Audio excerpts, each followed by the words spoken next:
No one wants to see this coming. No one wants to believe their kids are going to live under a military dictatorship. But you cannot push this out of your mind any longer. It's time to be real with yourself. Let go of your fear. We all need to stand together. We need to put an end to this. Our potential has been stepped on by these people for too long. They will not stop until they are stopped. The very word secrecy is repugnant in a free and open society. And we are, as a people, inherently and historically opposed to secret societies, to secret oaths, and to secret proceedings. For we are opposed around the world by a monolithic and ruthless conspiracy that relies primarily on covert means for expanding its sphere of influence, on infiltration instead of invasion, on subversion instead of elections, on intimidation instead of free choice. It is a system which has conscripted vast human and material resources into the building of a tightly knit, highly efficient machine that combines military, diplomatic, intelligence, economic, scientific, and political operations.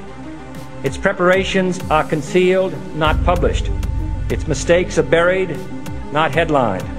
Its dissenters are silenced, not praised.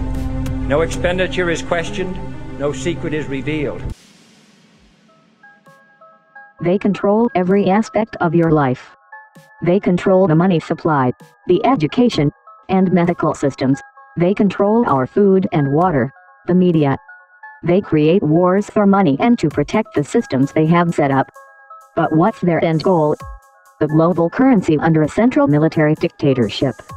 You and your future children will be enslaved into the system for your entire life.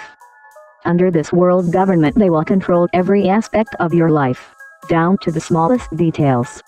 This will be achieved by deliberately dragging the world into war. And in the aftermath, the public will be looking to the government for help. And without even knowing, they will blindly support the same people who dragged them into the war in the first place. They will install the world government under the perception that it will help fix all the world's problems and stop all the wars. But it will be put there by the same people who intentionally create the problems. If we let it get to this, Earth will no longer be a pleasant place to live. Giving lots of power to a very few will, and always has, led to corruption. Over the last 2 years, journalists and activists have been fighting a specific provision in the annual National Defense Authorization Act, or NDAA, through a lawsuit called Hedges v. Obama. It's called Section 1021B, otherwise known as the Indefinite Detention Clause, which gives the U.S. military the right to indefinitely detain U.S. citizens anywhere in the world, including right here in America. This not only attacks your First Amendment rights, it attacks your Fifth Amendment rights, your due process clause, because this gives not the U.S. government, but the U.S. military the right to detain you and indefinitely with no due process.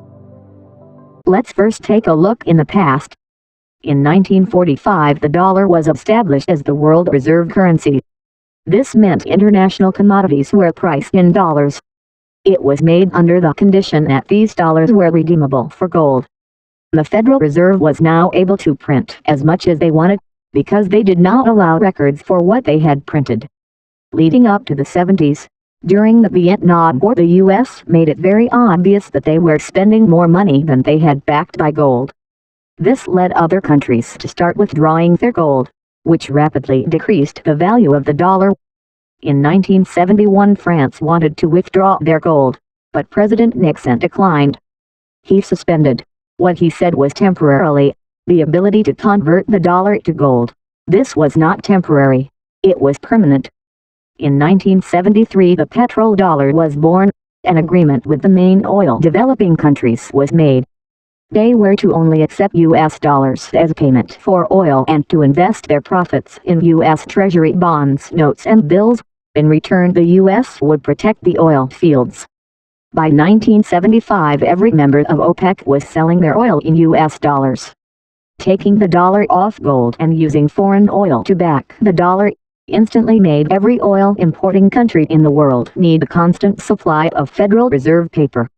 And in order to get that paper, they had to send the U.S. real resources. During the Cold War, the U.S. had an endless supply of money. Because of the petrodollar scam, they could spend as much as they wanted on their military. The U.S. outspent every other country in the world combined.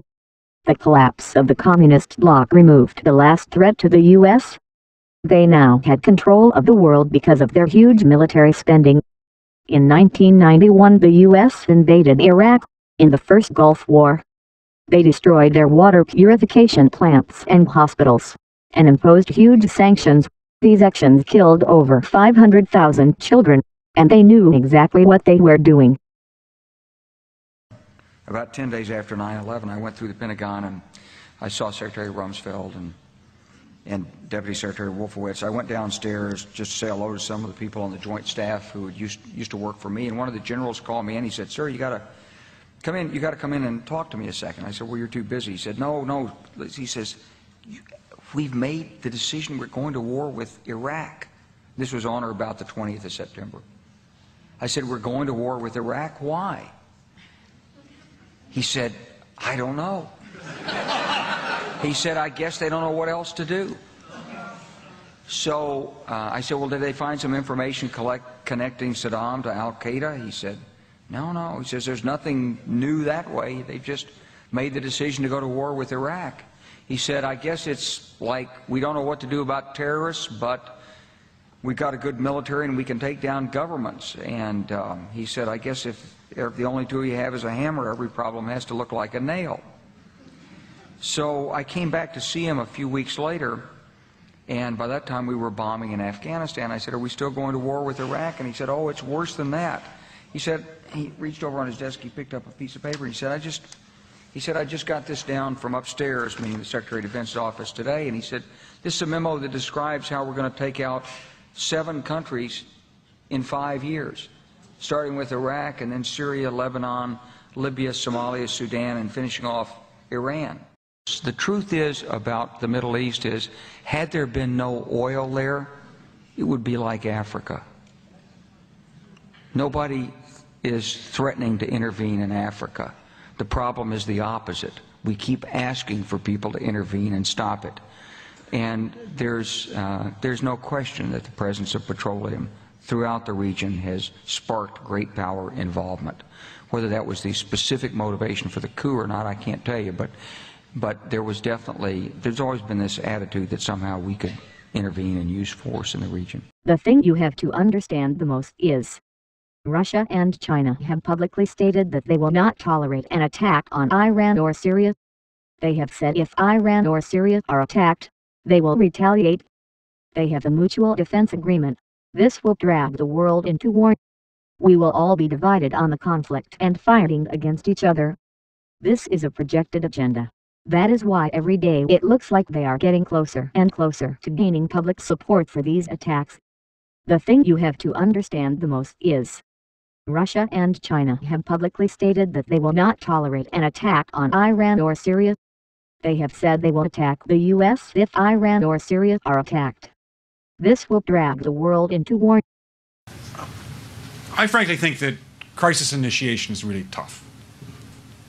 And it's very hard for me to see how the United States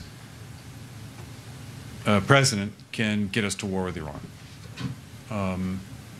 Which leads me to conclude that if, in fact, compromise is not coming, that the traditional way of America gets to war is what would be best for U.S. interests. Some people might think that Mr. Roosevelt wanted to get us into World War II, as David mentioned. You may recall we had to wait for Pearl Harbor. Some people might think Mr. Wilson wanted to get us into World War I. You may recall he had to wait for the Lusitania episode. Some people might think that Mr. Johnson wanted to send troops to Vietnam. You may recall he had to wait for the Gulf of Tonkin episode. We didn't go to war with Spain until the until the Maine exploded. And may I point out that Mr. Lincoln did not feel he could call out the Federal Army until Fort Sumter was attacked, which is why he ordered the commander at Fort Sumter to do exactly that thing which the South Carolinians had said would cause an attack. So if, in fact, the Iranians aren't going to compromise, it would be best if somebody else started the war. One can combine other means of pressure with sanctions. I mentioned that explosion on August 17th. We could step up the pressure. I mean, look, people, Iranian submarines periodically go down. Someday one of them might not come up. Who would know why? We can do a variety of things if we wish to increase the pressure. I'm not advocating that, but I'm just suggesting that this is not a either-or proposition of, you know, it's just sanctions has to succeed or other things. We are in the game of using covert means against the Iranians. We could get nastier at that. In November of 2000, Iraq started selling their oil in euros. They were making 15 to 20% more selling in euros rather than dollars. This was a direct attack to the U.S.-dominated money system. This is when the U.S. and the media started saying that Iraq had weapons of mass destruction, but this was just a propaganda campaign. They also used the impacts of 9/11 to gain public support. In 2003 they invaded Iraq, and as soon as the oil fields were in U.S. control, the sales were switched straight back to the dollar. In the Matrix movie, there's something called the Zion mainframe. Well, Zionism, Rothschild Zionism, is in so many ways a mainframe of this network. And it pervades all the way through. Obama's immediate handler is a guy called Rahm Emanuel. He has served in the Israeli army. He's the White House Chief of Staff. He does whatever he says. His father, Emanuel's father, was a terrorist in the Irgun terrorist group that bombed Israel into existence in 1948. This guy is the second handler in the White House. His name's David Axelrod, Rothschild Zionist, and he was the man who orchestrated the entire election campaigns of Obama against Hillary Clinton and then against John McCain. The main funder and orchestrator of the funding in terms of individuals of Obama was a guy called George Soros, Rothschild Zionist, who manipulates countries and uses his networks and funding to create coups in countries where they want to change the regime change. And he bets on currencies like he bet on the pound years ago, and makes a fortune out of the demise of the economy of other countries because he has no empathy. Henry Kissinger, massive Rothschild Zionist, has served that dynasty's agenda for 40 years, if not 50 years. And he's now an advisor to Obama, even though he's officially a Republican. The American economy, the American economic team, is led by Timothy Geithner, Treasury Secretary, Rothschild Zionist, and Larry Summers, Rothschild Zionist. The entire Obama budget is run by the budget director, Peter Orszag, Rothschild Zionist. This man was advising the Russian treasury when the Russian governments were giving state assets away to Rothschild Zionist oligarchs, including Roman Abramovich, the owner of Chelsea Football Club, by the way. It's very easy to become a billionaire when a state says, have these assets worth billions of pounds. Thank you very much. It's a piece of cake. You could buy a football club if you want.